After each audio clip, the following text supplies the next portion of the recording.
Ahead of an expected no-confidence motion against the Speaker of Parliament, Mohamed Jawari, security remains tight in the Somali capital of Mogadishu. Many roads are closed and the Parliament building has been surrounded by security forces. The Speaker says although the Somalia President Mohamed Farmajo has asked him to resign, he will not do so. Mr. Jawari is being accused of abusing power and blocking constitutional reforms.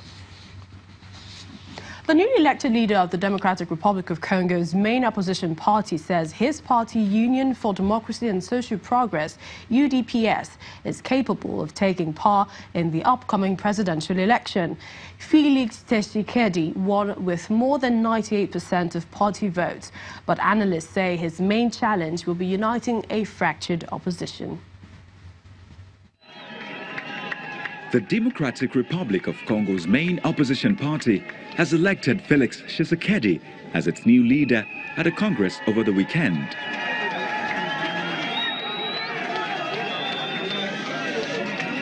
The son of the late Union for Democracy and Social Progress UDPS party founder Etienne Tshisekedi, who died over a year ago in Brussels, won with more than 98% of the vote. Felix Tshisekedi, in his victory speech, said he was capable of taking power in the upcoming presidential election and re-establishing democracy. It is with pride that I receive this immense and noble responsibility. It is also with loyalty that I would assume every day in the coming years to bring the party to power in order to establish democracy and a state of law based on the respect, the supremacy of the Constitution, with a truly independent judiciary that will bring justice to all citizens on an egalitarian basis. Presidential elections are due to take place on December the 23rd, but have been postponed twice, leading to violent protests. Congo has never experienced a peaceful transition of power. An incumbent president, Joseph Kabila's refusal to stand down when his final term expired in December has raised fears that the chronically unstable country could slide back into civil war. Meanwhile, South Korea's government has distanced itself from a firm providing the Democratic Republic of Congo's voting equipment marked by opposition politicians as cheating machines.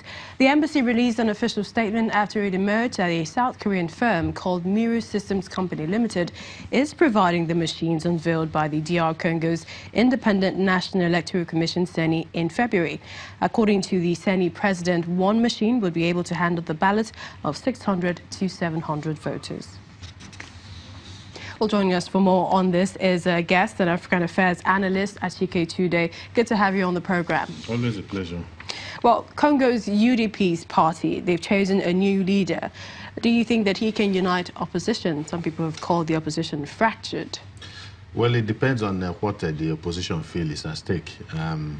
The reality is that Congo is every day going under, and I think in that report, Congo was described as a country that is perennially unstable, and that has been the history of Congo right from independence. It has never known peace, and with all kinds of foreign interferences and so on, the civil war and all of that, and it has continued unabated. And so for as long as the opposition is not able to come together, they will never be able to mount any meaningful, serious challenge against Laurent Kabila's party. And of course, that is the only way, coming together, forging unity, is the only way they can actually hope to unseat a government that has become part of the problem in recent times of the Democratic Republic of Congo. So I think they are aware of the need. It has happened. We saw the Rainbow Coalition, I think in Kenya some time ago, and in other countries where it appears to be the only way to unseat a ruling government. The only way is just for them to, iron out their differences and then, try and come together.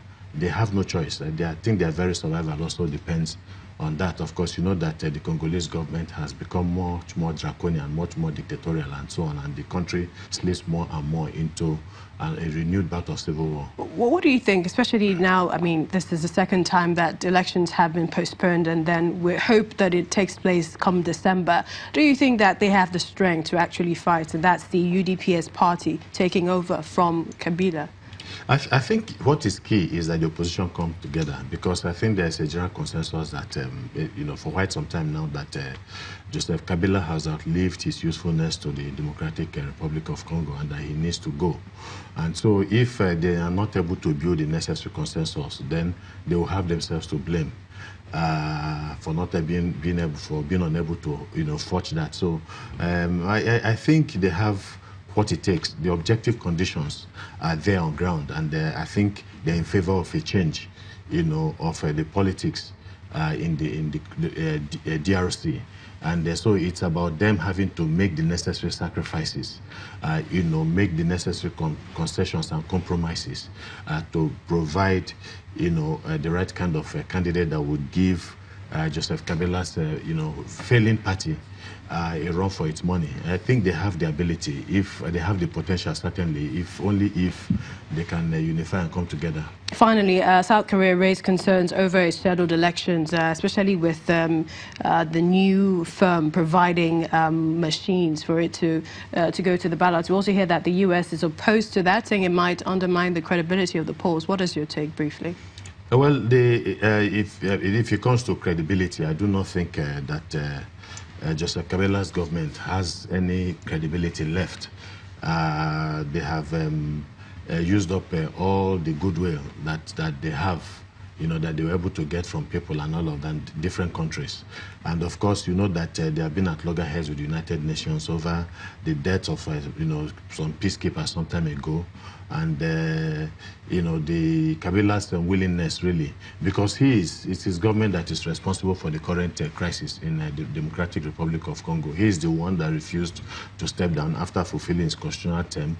All other kinds of political arrangements that have been put in place to ease him out of power, he has, reneged on virtually all of them. And so for that kind of person, I think it is normal that they will look for a way to compromise the process itself. That is the electoral process. So I think there's a lot of credibility with people who are discounting the ability of the ballot box. Thank you so much, African Affairs Analyst Achike Chude, for coming on the program. It's a pleasure, as usual.